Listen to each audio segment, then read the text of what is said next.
Vrei electrică, dar Dacia Spring ți se pare o coajă? Încearcă un Volkswagen e-Up. Ok, costă cu 5.000 de euro mai mult, sau hai, cam cu 6.000 de euro mai mult, dar se încarcă mai repede, are baterie ceva mai mare, e un pic mai spațioasă. Când pui cheia pe masă scrie Volkswagen, nu scrie Dacia. Ai și portbagaj ceva mai mare. Ok, nu e mini crossover, mini SUV. Merită sau nu merită? Astăzi răspundem la această întrebare. Grupul de WhatsApp, stickerele și alte linkuri le găsiți în descriere. Nu mai lungim, mașini cu Luci Popa. Ce să o mai lungim? Că e scurtă. E scurtă mașina, e episod scurt. Undeva la o oră și 20 de minute facem cu ea. Glumesc. Hai, mașini cu Luci Popa, încep.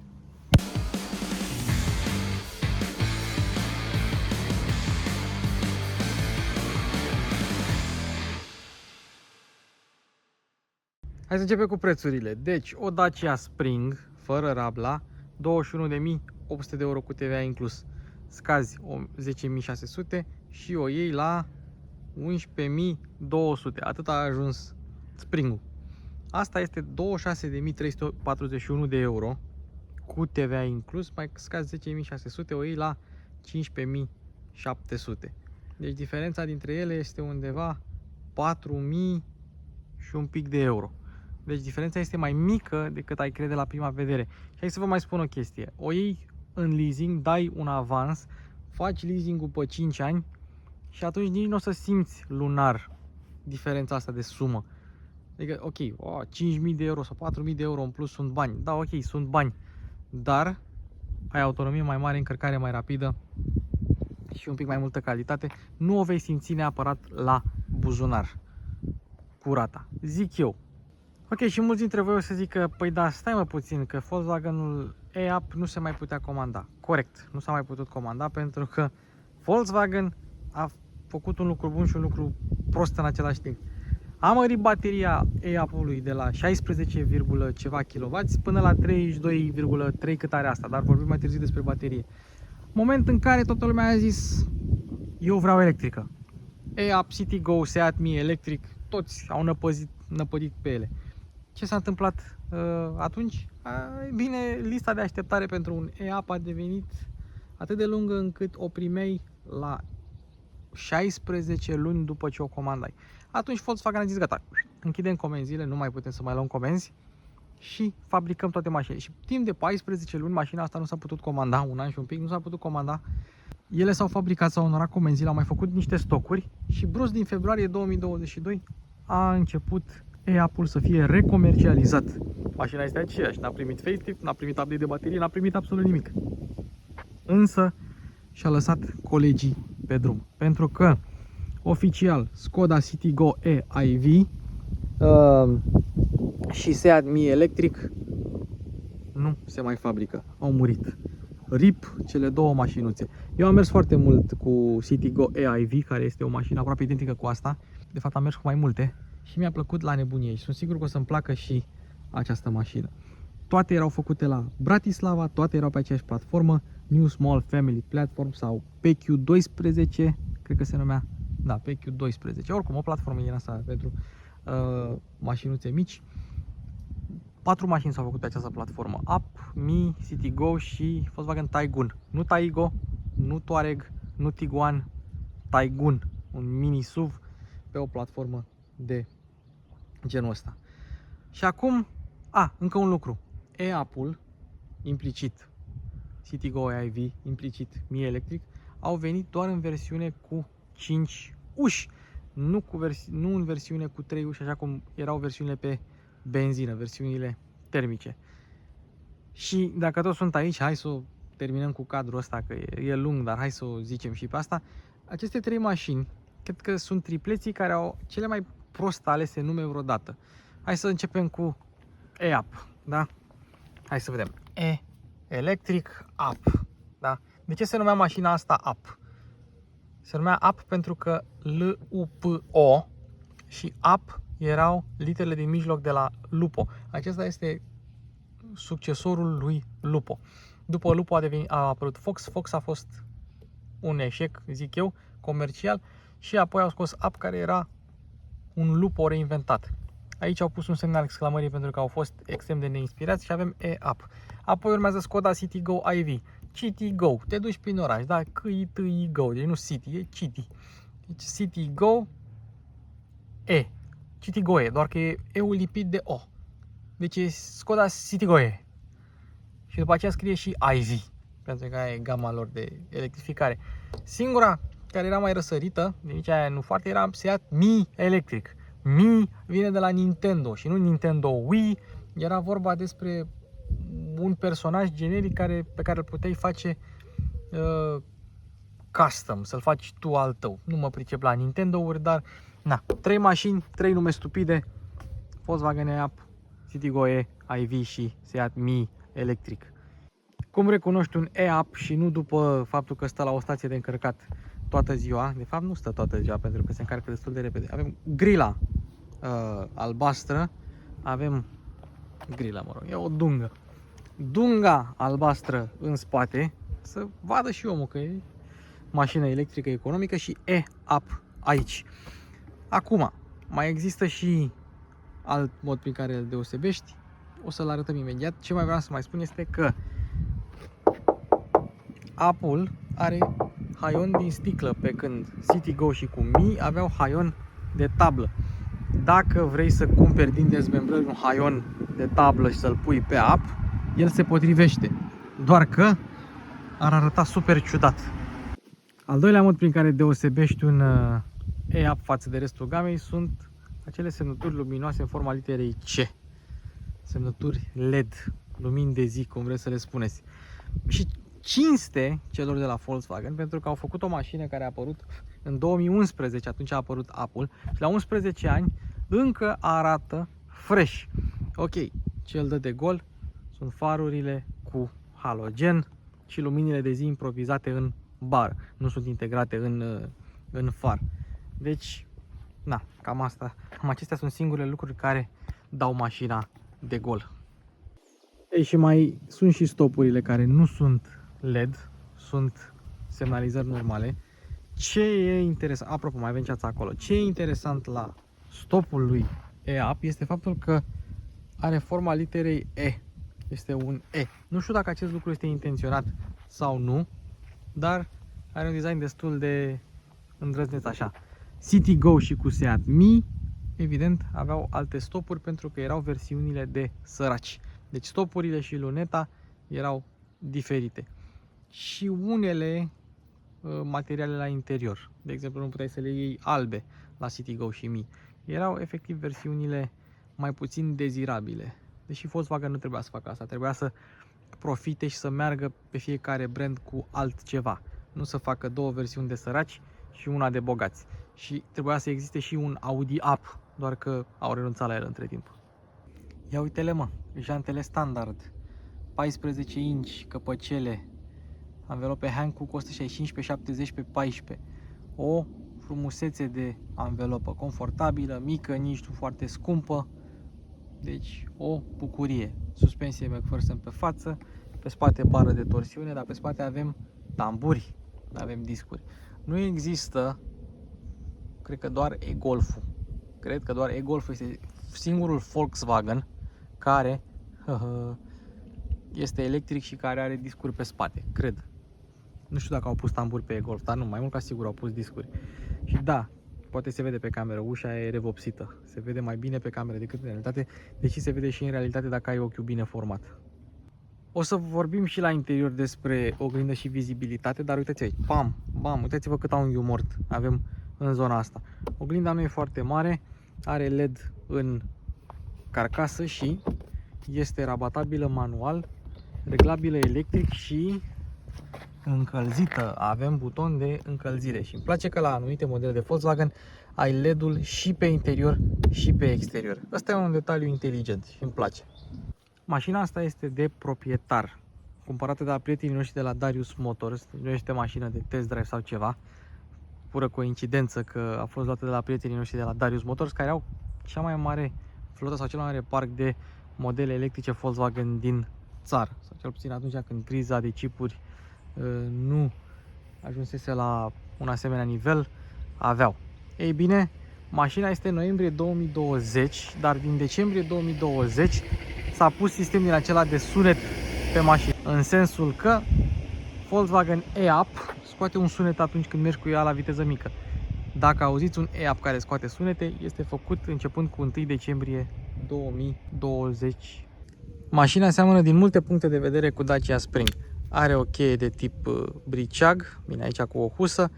Da? Ușa se deschide doar din cheie, nu se deschid geamurile din cheie, nu se închid geamurile din cheie, nu ai geamuri cu protecție antiprost, adică dacă îți prinzi mâna sau capul aici, mașina îți va mânca mâna, îți va tăia mâna, mă rog, ți-o va prinde, nu ți-o va tăia, dar de exemplu geamurile astea au suficientă forță încât să taie o lubeniță, o banană, ceva, adică au destulă forță în ele. Deschizi ușa și ai caroserie nevopsită, nu ai plastic chiar peste tot. Mie îmi place acest lucru, îi mai dă un fel de culoare în mașină, în interiorul ăsta gri. Dacă aveți, de exemplu, o mașină roșie sau albastru deschis cu interiorul alb de pe up, atunci mașina chiar arată super funky. Din păcate nu puteai să pui asta pe Citigo sau Seat Mii. Acum avem asta, mâner de plastic, nici măcar vopsit să fie crom, trebuie să-l găsești tu. Plastic și buzunarele pentru o astfel de mașină sunt destul de mari, evident necapitonate, dar ele sunt destul de spațioase pentru clasa mașinii din care face parte. Sunt mai mari decât ce am eu la i10, spre exemplu. Și butoanele sunt neiluminate, proprietarul și-a montat niște abțibilduri din acestea fosforescente ca să vadă noaptea butoanele mai bine. Și aici avem comenzile pentru geamuri. Deci cam așa arată o ușă de up din față. Și dacă mergem în spate, apropo, asta e printre puținele mașini pe care pot să le filmez și eu de sus. Bun, am ajuns aici, da? Foarte frumos. Deschidem ușa, plastic, buzunare, mai că n-ar fi, dar un mâner imens. Deci e imens pentru câta mașină este, din nou. Mâner de deschidere nevopsit, un pic de metal vopsit și avem child lock-ul care este cu cheie. Cam așa e cu child lock-ul, așa îl închizi, așa îl deschizi, nimic deosebit, dar o măsură de cost cutting este modul cum se deschide geamul. Se deschide ca la Peugeot 107, Citroen C1, Toyota Aygo. Nu ai macara manuală, nu ai macara electrică, ai un sistem din ăsta de deschidere de dubă, mai ieftin așa. Și încă un detaliu interesant, foarte mișto, mașina are pachetul de 6 boxe, deci nu mai poți să mai pui, sau nici nu cred că puteai să pui pe e-Up Beats, boxele Beats, dar are un pachet de 6 boxe, 4 pe față, 2 pe spate. Varianta normală vine cu 2 pe față și 0 pe spate. Cred că, nu mai țin de cât costă pachetul, vreo 300 de euro să ai aceste boxe. Eu zic că dacă faci mulți kilometri cu mașina asta, merită. Și tot aici în spate, ia să vedem, cârlig. Nu avem mânere în interior, dar avem cârlige. Și centurile sunt făcute în Polonia, dacă întreabă cineva, mai ales Mihai, de către Autoliv. Și încă un detaliu. Ușa, chiar și asta spate, asta mai ieftinică, așa se aude destul de bine. Ia fiți aici. Binișor. Binișor. Up-ul a fost o mașină destul de bine făcută pentru clasa ei. Poate nu era cea mai spațioasă, nu era cea mai ieftină, nu era cea mai plăcută la condus și așa mai departe. N-avea 5 locuri cum au altele, dar avea designul frumos și părea cât de cât bine făcută. Adică mașina asta pare pe alocuri mai bine făcută decât un Golf, decât un Polo. Vreți să vedeți ceva overkill la mașina asta? Senzor de parcare și cameră spate la o mașină de 3,6 m, care e și scurtă și îngustă și nici foarte înaltă. Evident, avem ștergător și avem și spălător și al treilea stop de frână integrat aici frumos în mini eleronul ăsta. Multe lucruri la spatele lui e-Up nu avem ce să arătăm, poate doar portbagajul. Despre motor și baterie vom vorbi la momentul respectiv, însă trebuie să vorbim un pic despre portul de încărcare. Deci, hai să vedem așa. Mașina este încuiată, portul de încărcare se deschide, da? Bun. Dar nu poți să tragi de aceste căpăcele.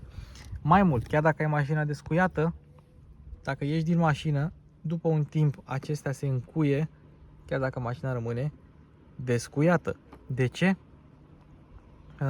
Ca să nu îți tragă lumea cablul de la încărcat. Dacă tu vrei să descui căpăcelele, atunci trebuie să mai descui mașina o dată din cheie.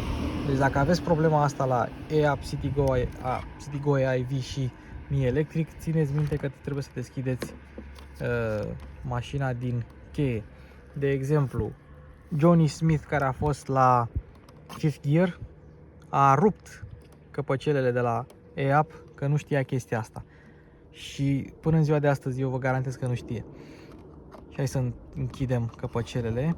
Apropo, CCS-ul este opțional la mașina asta. Deci la prețul acela se mai adaugă 600 de euro, 623 de euro cu TVA. Ați văzut? S-a închis. Deci mașina e descuiată. Deci 623 de euro pentru CCS. Din fericire, cablul Type 2, care este opțional, costă 0 euro în plus. Deci Type 2 trifazic, de 32 de amperi. Și ca se poate încărca mașina la 7,4 kW. Apropo, nu este nicio greșeală dacă spui că mașina asta este un up, pentru că în talon mașina este up cu semnul exclamării. Au pus semnul exclamării în talon, mă. Deci mașina asta este mai mult un semn al exclamării decât este electric, decât este E. Este up cu semnul exclamării, nu este E-up. Eu mă așteptam să scrie E-liniuță up fără semnul exclamării, dar nu.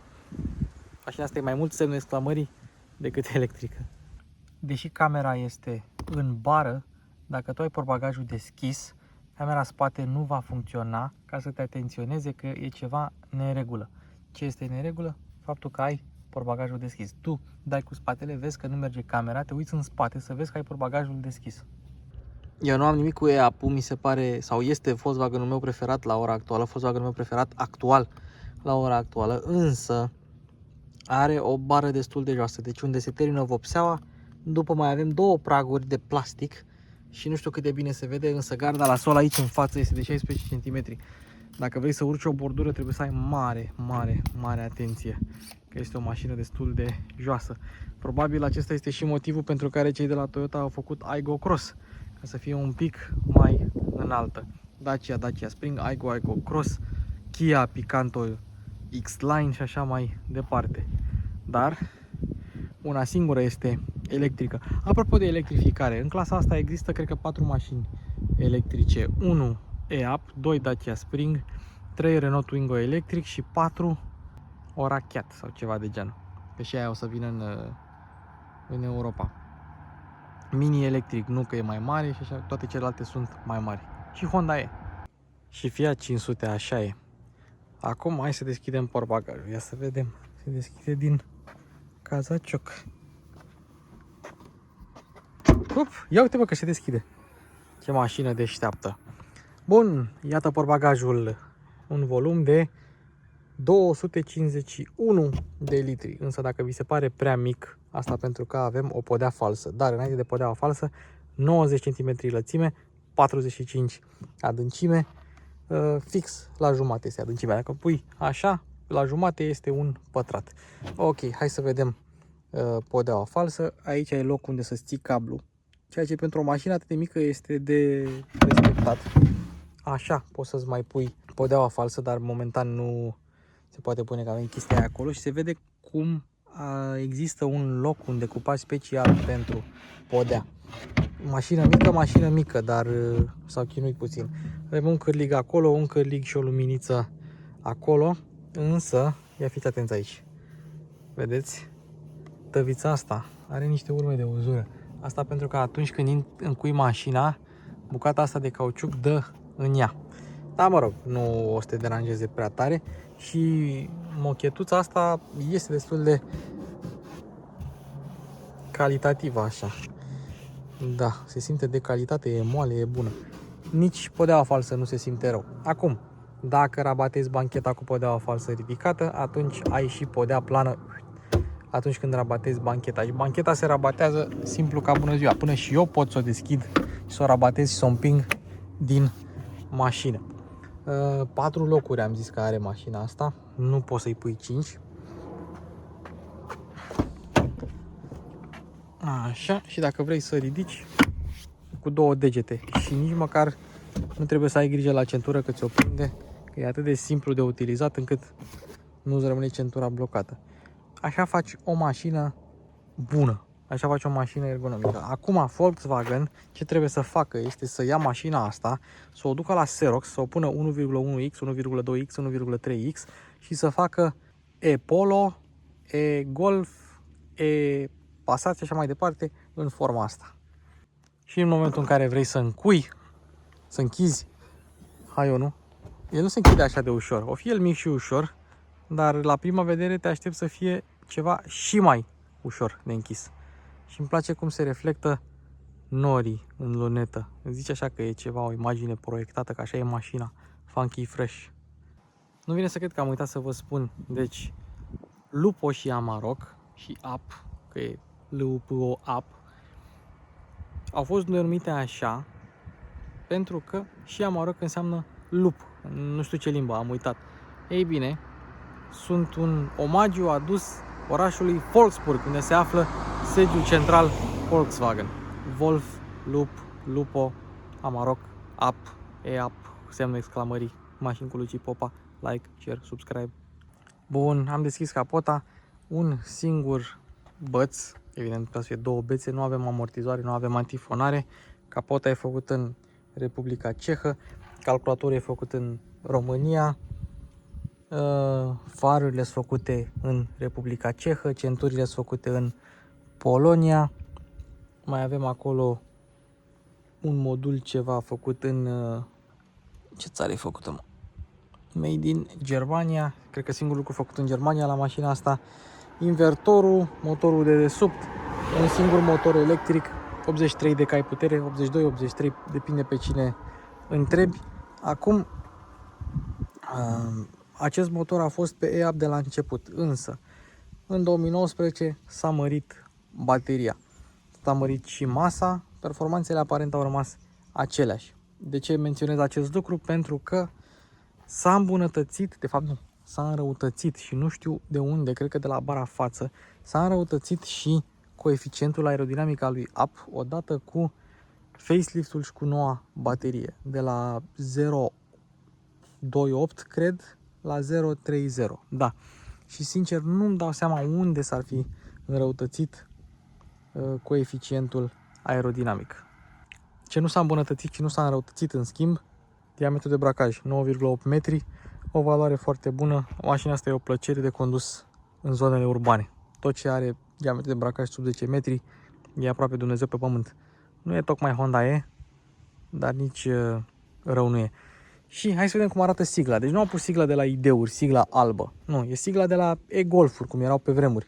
E sigla oarecum subțire și oarecum cromată. Nu este sigla subțire și albă cum găsim la ID-uri.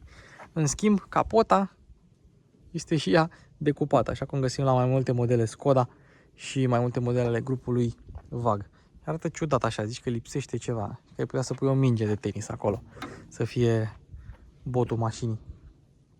Și încă un detaliu, bateria de 12V mică, e minusculă, e mică, avem sită la lichidul de parbriz și niciodată, dar niciodată să nu curățați zona asta cu presiune, cu jet. Dacă vrei să cumperi o astfel de mașină la mâna a doua și Samsarul a dat-o cu jet, fugi de acolo, nu te mai întoarce. Ok, deci 83 de cai putere, 210 Nm. Gândiți-vă că mașina asta are cuplul unui motor aspirat de pe benzină de 2.2 benzină instant. Deci cum pleacă mașina asta de pe loc, mai rar vedeți așa ceva. 11,9 până la 100, 130 de km/h viteză maximă, atât duce mașina, greutate 1235 la gol, 300 de kg sarcină utilă, una dintre cele mai mici sarcini utile pe care le veți găsi la o mașină nouă. Nu mi-aduc aminte cât are spring-ul, dar tot pe acolo. Și din păcate, e-Up nu are pompă de căldură, nu poți să spui pompă de căldură, fix cum se întâmplă și cu Dacia Spring.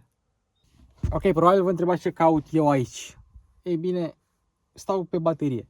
De aici începe bateria, în podea, în consolă, sub scaunele față și până la consolă. De aici până acolo este bateria.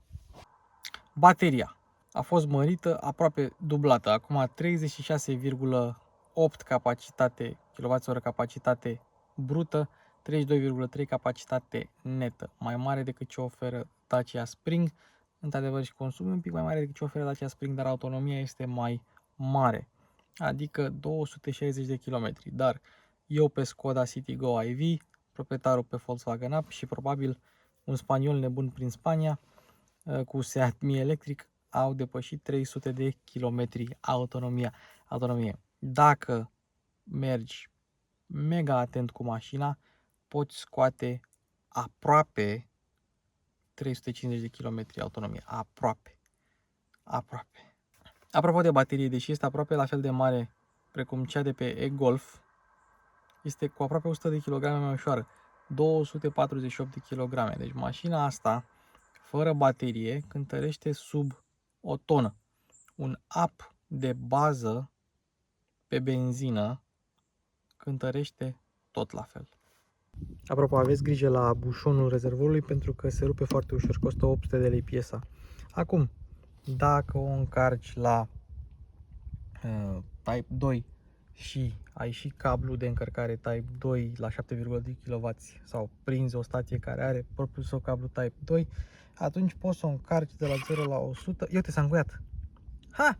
Ce tare pe cameră. Poți să o încarci în 5 ore și jumătate. Dacă o carci la 3,3 kW, atunci se încarcă undeva la 10 ore.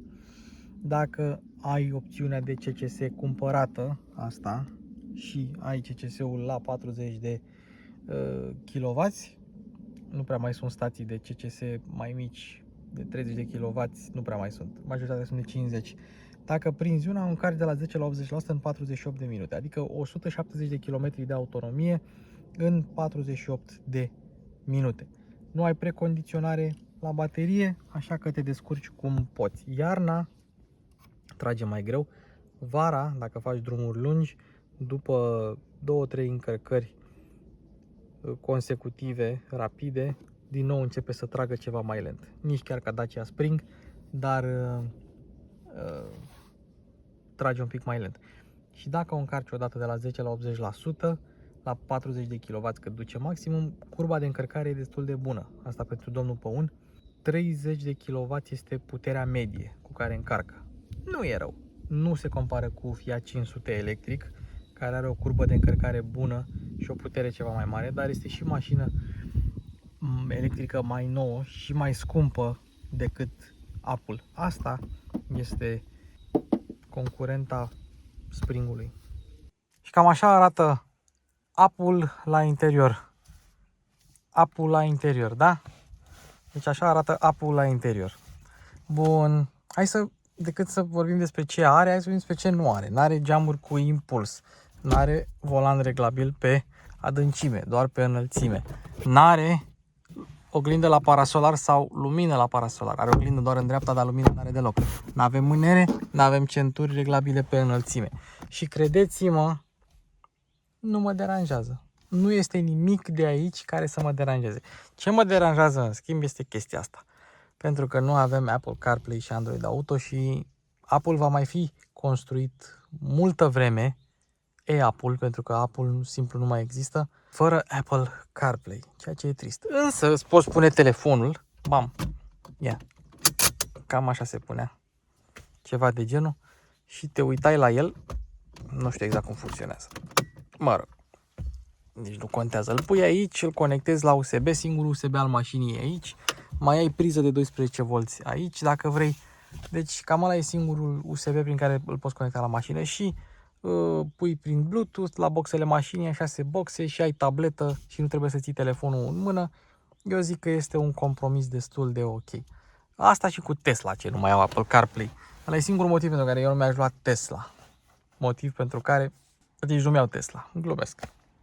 În rest, prea multe chestii la interiorul ăsta nici nu știu dacă merită arătate. Butoanele pentru faruri. Știu ce merită arătat. Ia uitați-vă la pedale. Vedeți pedalele?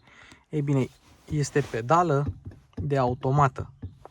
Și probabil vă întrebați de ce. E normal, mașina e automată. Da, e pedală de automată și pedală normală de accelerație. De ce asta e important? Este important pentru că și Volkswagenul Up pe benzină cu cutie ASG da? Care este robotizată, nu e dublu ambreiaj ca DSG. ASG-ul are aceeași pedală de frână. La unele robotizate găsim pedală de frână de cutie manuală pentru că robotizatele sunt în esență niște cutii manuale cu ambreiaj acționat electronic. Însă ASG-ul are pedală de frână de automată și EAP-ul are pedală de frână de automată. Și da, nu avem volan îmbrăcat în piele. Hai să vedem ce mai avem pe aici. Butoanele de climă. Clima nu e cine știe ce. Avem scaune încălzite. Despre sistemul ăsta vom vorbi imediat. Un spațiu de depozitare, un suport de pahare, Eco Plus și butonul de descuiere, port de încărcare, așa cum v-am arătat din cheie. USB și avem cutia, sau mă rog, selectorul transmisiei PRNDB, braking, o să vorbim despre el, și modurile de regenerare. O frână de mână absolut imensă, este foarte lungă și subțire și, nu știu, stă fixă așa, stă tare. Și aici avem încă un suport de pahare cu, asta este o scrumieră originală Volkswagen, care vine de pachetul de fumători sau evident poți să o cumperi tu opțional după aceea. Gurile de ventilație, observați că nu avem guri de ventilație în centru, doar în stânga și în dreapta. Deci singurele guri de ventilație aici sunt în stânga și în dreapta, nu avem guri de ventilație centrale. Probabil vă întrebați, da, de ce? Da, nici eu nu știu de ce. Și aici avem un torpedou neiluminat, necapitonat, dar măcar este amortizat și mai are câteva acolo spații mici de depozitare pentru pixuri și alte chestii. În rest, oglindă cu mod de noapte, nu este electrocromă și cam atât. Asta e interiorul simplu. Simplu. Dar aerisit și destul de spațios. Adică e chiar plăcut așa, compartimentat. Îți dă o senzație de mașină ceva mai aerisită și ceva mai scumpă decât este cu adevărat. Ok, am uitat ceva la climă, trebuie să spunem neapărat că tu dacă dai clima pe 18-19 cât vrei tu, ea atunci când vei reporni mașina va reveni pe 22 de grade. Asta este pentru a proteja bateria și să nu consumi curent aiurea. Și acum scaunele care se reglează manual. Avem manetă, doar că pe partea asta nu avem pe stânga. Scaunele sunt simple cu tetiere integrate, destul de confortabile. Pe bună dreptate vă spun că aceste scaune sunt mai bune decât scaunele din Polo, Golf, Taigo, T-Cross, T-Roc Cabrio, Passat, mai puțin alea Ergo Comfort. În rest, scaunele astea sunt mai bune decât toate din alea. Fără discuție. Ziceam că vorbim despre blind spot. Uitați-vă aici cât a unghiul mort. Deci e cât jumătate de mașină unghiul ăsta mort. Stâlp plus asta plus oglindă, deci toată zona asta este complet blocată. Deci dacă vrea Mr. Bean să treacă cu miniul lui prin fața ta, nu o să-l vezi. Nu este niciun secret faptul că sistemul de infotainment este oarecum arhaic. Avem aici butoanele în care intri unde trebuie să intri. Aici, la favorite, media, radio, phone, menu și umbli de aici la el. App connection, radio settings, system settings, screen language, Bluetooth, factory settings, system information, back. El e simplu de utilizat așa, dar nu are foarte multe funcții. Și când se referă la app connection, se referă la aplicația mașinii. Iar aici, e o poveste foarte interesantă. Dacă ai o astfel de mașină în Marea Britanie, ca să te conectezi la aplicație, trebuie să introduci VIN-ul mașinii, seria de șasiu, plus kilometrajul mașinii. Și tu, fiind în Marea Britanie, ai kilometrajul în mile. Introduci și îți zice că mileage incorrect. Pentru că trebuie să-l introduci în kilometri, fiind o mașină europeană, germană. Bă, nemții ăștia nu se lasă, bă. Deci nici măcar în Marea Britanie n-au putut să introducă. Trebuia să facă o chestie, să-i poți să introduci două valori. Una în kilometri și una în mile. Foarte tare. În rest, sistemul de infotainment răspunde bine. Boxele, cele 6, se aud mai mult decât decent. Ai card, ai AUX, ai Bluetooth, n-ai USB, că ăla e doar pentru încărcare. Dar așa era pe vremuri. Dar măcar ai aplicație. O chestie foarte, foarte drăguță, zic eu. Ar fi meritat un CarPlay. Știți că Porsche face pentru modelele sale vechi, 964, 993, 996, face un sistem de infotainment mic, cei drept cu ecran cam 3 sferturi cât e ăsta, cu Apple CarPlay. Păi dacă ar fi ăsta cu Apple CarPlay, ar fi cea mai tare mașină. Și hai să vă mai arăt un detaliu. Trebuie să-mi dau scaunul în față, că nici la n-ajung la pedale. Ia. Asta e camera. Asta e camera, dar stai să pornim mașina. Move selector into P. Așa. Cum a pornit. Trecem în marș arier. Și nu avem indicații dinamice, dar avem setări de culoare, de contrast și de luminozitate. Foarte tare. Și senzor de parcare. Cât au putut să bage ei pe ecranul ăsta. Și rezoluția e bunicică, să știți. Chiar e bunicică. E haios sistemul ăsta de infotainment. Mai haios decât credeam. Puneți CarPlay odată. Și ia fiți atenți aici. Deci, tabloul acesta de bord mi se pare atât de delicios. Este preluat de la broască, de la Beetle 3. Pentru că Beetle 3 a apărut înainte de Volkswagen Up, da? Și totul este analog. Mai prin computerul de bord. Apropo, poți să pornești mașina în marș arier. Interesant. Deci am oprit contactul, era în marș arier și când am pornit, au pornit în marș arier. Așa, ia să vedem. Și avem așa, charge sau power și cred că de la 0 la 10 sunt așa niște valori aiurea, pentru că puteau să pună puterea mașinii, puteau să pună procentaj de putere. Nu, au pus de la 0 la 10 ca să știi că mănânci curent.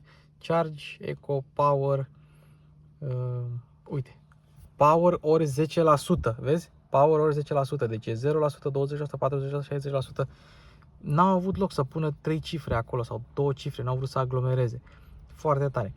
Totodată, uitați-vă cât mai avem. Mai avem 7 optimi de rezervor și 322 de km autonomie. Asta pentru că l-am trecut eu pe Eco Plus și în momentul în care treci pe Eco Plus, după aia pornești din nou mașina și revine pe normal, rămâne consum. Average consumption, vitezometru analog, indicator de baterie analog, exact ca la Mazda MX-30 și consumurile mașinii. Asta este computerul de bord. Și acum este ready să poți să mergi cu mașina. Simplu ca bună ziua. Este o mașină ergonomică. Dacă nu poți să-i spui altcumva, măcar este ergonomică. Totul este la locul lui, totul este clar, precis. Ai și range meter, autonometru sau cum se zice, dar ai și indicator ca la benzină. E haioasă rău. În spate, tetierele astea integrate îți cam obstrucționează din vizibilitate, dar noroc că mașina e plină de geamuri și e oarecum aerisită în spate. Cum stai în spate? Dacă ai 1.80 s-ar putea să dai cu capul. Dacă ai 1.80 s-ar putea să ai loc la picioare. Am dat scaunul cam pentru o persoană de 1.80. La picioare să zicem că mai sunt locuri. Nu o să pui pe nimeni în mijloc, mașina are 4 locuri. Nu avem geamuri electrice, v-am arătat, avem chestii din asta. Se deschide un pic mai greu. Nu mai deschidem acum că se deschide cu cealaltă mână.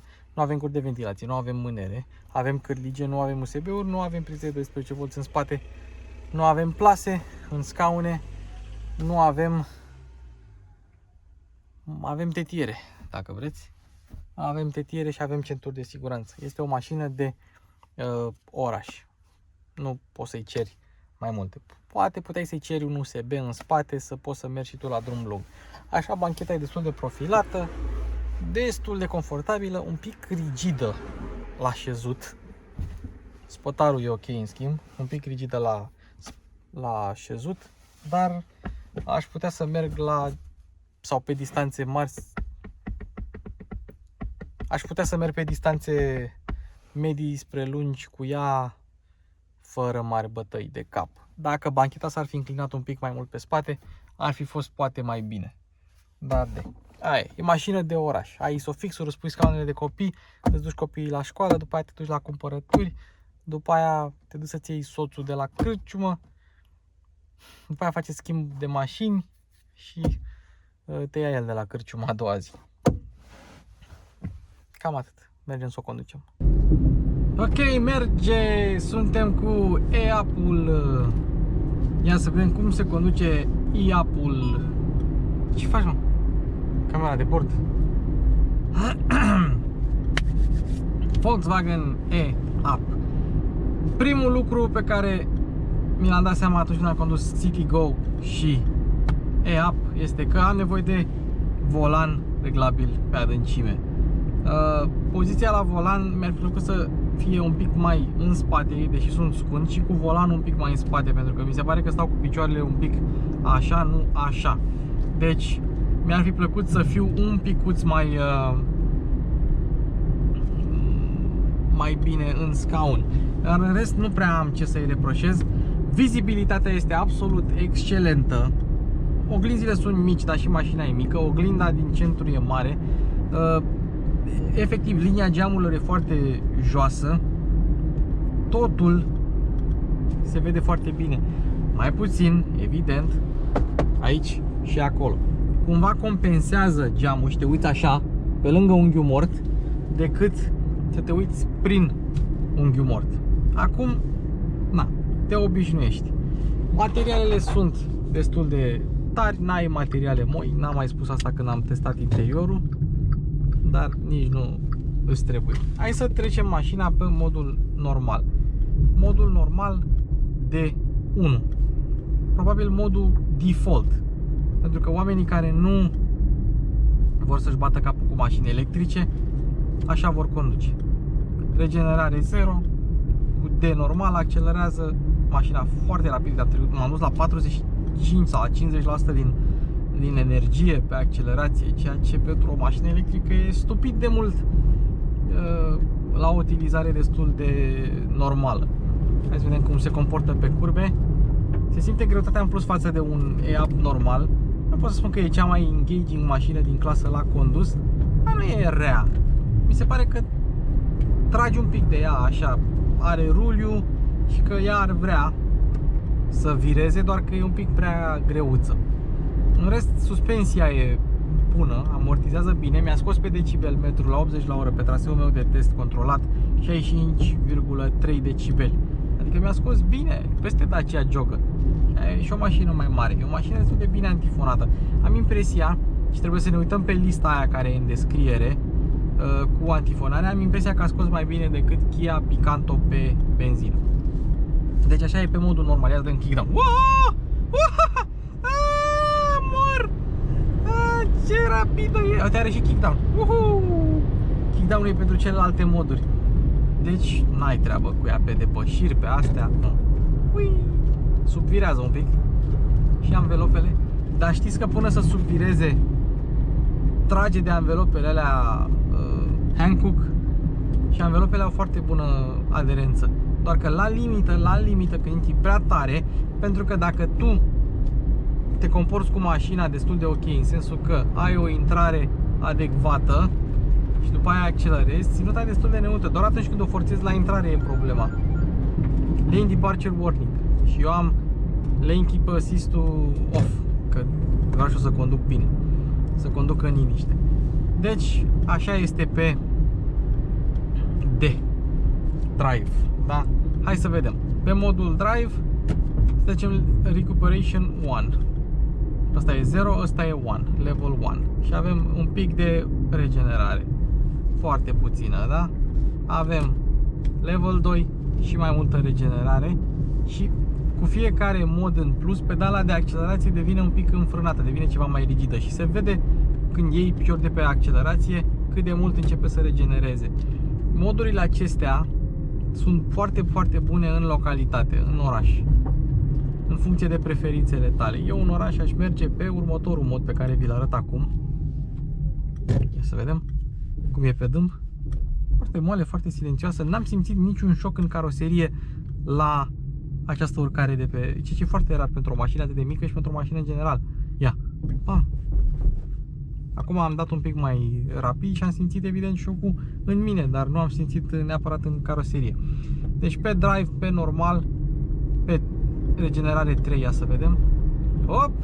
Și regenerăm și mai mult. Dar dacă dăm un braking, braking e recuperation level 4 și ori nu mai poți ajusta tu, e 4 tot timpul. Și dacă accelerezi un pic, ia 80%, putere, vum, ai regenerare maximă. Aici, sau modul acesta l-aș recomanda în oraș și atunci când mergi pe viraje, pentru că te duci către un viraj, accelerezi sau poate menții viteza constantă, te apropii de un viraj și mașina are tendința de a se înfrâna. Uneori nici trebuie să pui tu frână la intrarea în viraj, o lași pe regenerare, vum, recuperezi niște curenți, intri în viraj, transferul de mase s-a făcut pe puntea față, mușcă puntea față și a intrat în viraj. Și mai sunt două moduri. Eco, ce îți limitează puterea, să vedem. Deci și mi-a crescut range-ul cu 3 km de pe Eco de pe normal pe Eco. Să mai vedem un dâmb. Acum dâmbul ăsta îl încercăm la viteză de 25 la oră, mai rapid. Decent. Foarte bine pe amortizare stă mașina asta. Așa. Deci suntem pe Eco, accelerăm un pic mai greu și modul meu preferat este Eco Plus, pentru că ai putere puțină și ai și consum bun. Pe regenerare 0 dacă mergi în afară pe Eco Plus, pe regenerare maximă dacă mergi în oraș. Ia să vedem, accelerăm. Deci 60% putere maximă pe Eco Plus, țineți minte asta. 80% pe Eco și 60% pe Eco Plus și viteza maximă este limitată la 95 de km pe oră pe Eco Plus. Ei bine, aici mașina consumă cel mai puțin la drum lung, 95 la oră, ca să nu te depășească tirurile și cu pedala la fund. Acum, dacă iau piciorul de pe accelerație la viteza asta, ia să vedem cât de tare frânăm. Vum! Și cât de tare regenerăm. Destul de. Atât de tare. Apropo, mașina asta accelerează, sau mă rog, regenerează atât de tare încât efectiv îți crește range-ul. Ia să întoarcem aici. Cât de ușor se întoarce o astfel de mașină, cât de ușor se parchează o astfel de mașină. Uite, se întoarce ușor. Dacă vrei să o parchezi în oraș, culmea, direcția mi se pare un pic prea grea față de alte mașini din clasa asta. Îi dai din reverse drive direct și mașina pleacă fără nicio problemă. Deci da, chiar e o...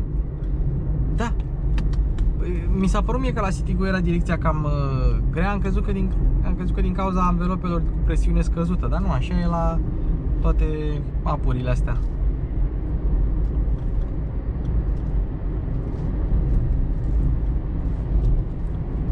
Per total e o mașină super echilibrată. Aș putea spune că Dacia Spring se conduce ceva mai ușor și are un consum ceva mai micuț, dar eu tot mergând cu ea prin pădure, tot dându-i în gură, tot așa, mi-a scăzut consumul de la 10.6 la 10.3. Este o mașină super eficientă dacă știi ce să faci cu ea. Ia, acum suntem pe... A, nu, eram pe drive, nu eram pe braking. Acum eram pe eco și pe braking. Ia, acum regenerăm mai tare. 95 la oră, luăm piciorul din gaz și... Uite, cum crește range-ul. Deci, efectiv, îmi crește range-ul în continuu. Și eu nici măcar nu vreau să merg tare, vreau să merg economic. Asta am simțit și când am mers cu Citigo IV. Și hai să vedem, deci ești pe eco, pe braking, de fapt nici nu contează ce mod de regenerare ai, dar uite, te apropii de un dâmb și tu nu faci nimic decât să iei piciorul de pe frână, că scade consumul, să iei piciorul de pe accelerație, consumul scade. Și ce e foarte, foarte mișto, adică nu știu cum să vă povestesc eu să fie mai ok. Mi-a crescut consumul, autonomia de la 278 la 283, doar așa mergând și eu continui să fac kilometri. Ce voiam eu în schimb să arăt acum este că mașina nu are one pedal, adică ea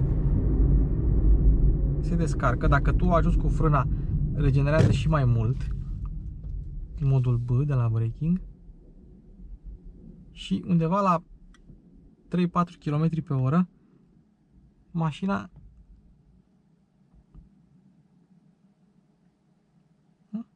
se oprește. Ia, o accelerezi și mașina continuă să meargă. Dar dacă tu o accelerezi, da? Și după aia apeși frâna și iei piciorul de pe frână, mașina se va opri. Sau cel puțin va ajunge la 0. După ce o accelerezi un pic, fără să frânezi, mașina menține viteza constantă, ca și când ai fi în trafic bară la bară. Foarte tare chestia asta, nu știam. Dar ce vreau eu să vedem este ce se întâmplă dacă ești pe Eco Plus și pe braking și vrei să accelerezi tare, kickdown. Wow, gata, 100%.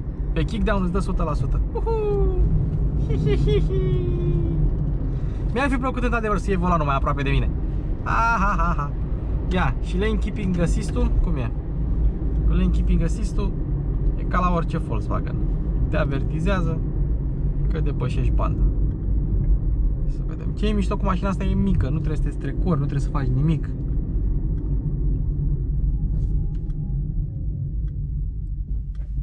Foarte ușor de condus, foarte mișto ca mașină de oraș. Și regenerarea asta parcă o face ceva mai plăcută decât Dacia Spring la condus. Uite, Audi A4 B7 de America 2.0 turbo.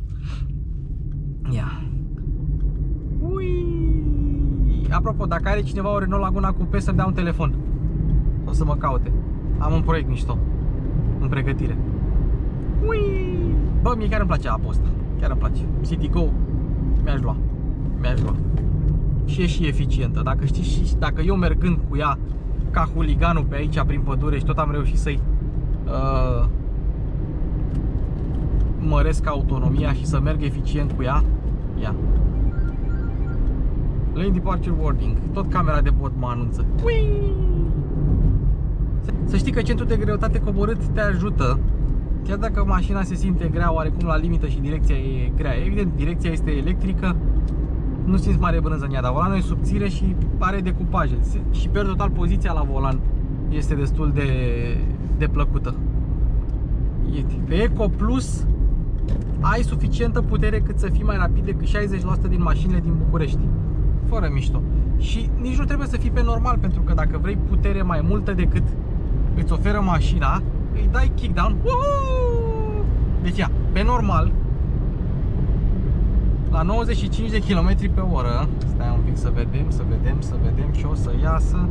Ia să vedem câtă energie mâncăm. A, nu, că eram peste. Deci acum merg cu 100, cu 20% de baterie. Iar să o dăm pe braking, level 4. Ui, și nu mai trebuie să mai frânăm noi, pentru că mașina intră în modul său de recuperare. Ha! Ce jucărie! Ui! Ăsta este cel mai mișto Volkswagen actual. Ăsta este! Iap. Gândiți-vă că na. Mai am... Cât mai am? Deci mai am... mai mult de un sfert de rezervor și am 271 de kilometri range.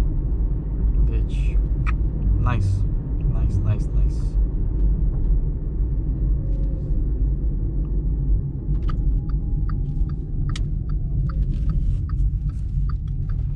Și cam acesta a fost episodul cu Volkswagen Iap, uite, 10,1, mergând ca huliganul prin pădure. Deci vă dați seama ce consum aș putea să scot dacă aș merge cu ea prin oraș și ar fi mașina mea.